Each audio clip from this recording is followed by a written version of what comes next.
U.S. Secretary Antony Blinken, in his recent speech on China, smeared China on issues relating to Xinjiang, Tibet, and Hong Kong. Do you have any response? 布林肯国务卿 The accusations of genocide, crimes against humanity, and detention camps in Xinjiang in Secretary Blinken's speech is a flat-out lie of the century. China has already clarified the facts and truth on that. Over the past 7 decades since the peaceful liberation of Tibet, Tibet enjoys economic prosperity, social harmony, and prosperous development in its religious and cultural cause. Since the implementation of the national security law in Hong Kong, the so-called beautiful side of the violence in Hong Kong, as claimed by some U.S. politicians, became a thing in the past. The lies and rumors spread by the U.S. side collapse once and again in front of facts and truth.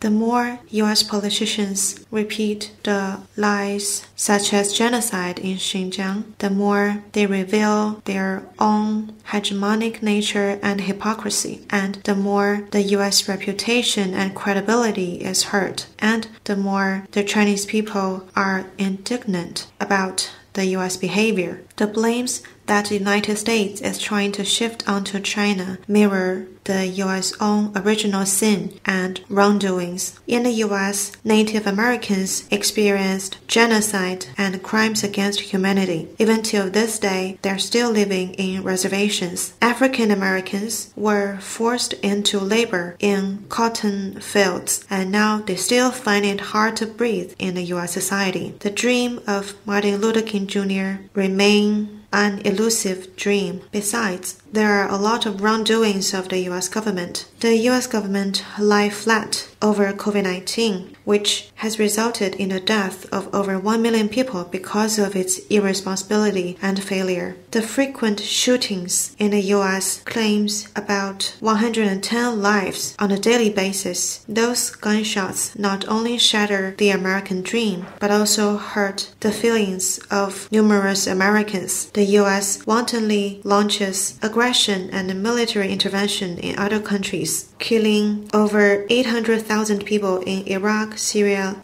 Libya, and Afghanistan, and making more than 20 million people refugees. I don't know how come some U.S. officials so brazenly criticize China on human rights. The U.S. side should earnestly respect China's sovereignty, security, and development interests, stop concocting lies and rumors to smear China, stop using the fabricated human rights issues to interfere in China's internal issues. What they should do is to face up to its own poor human rights record, stop lecture other countries on the issue, and get its own house in order.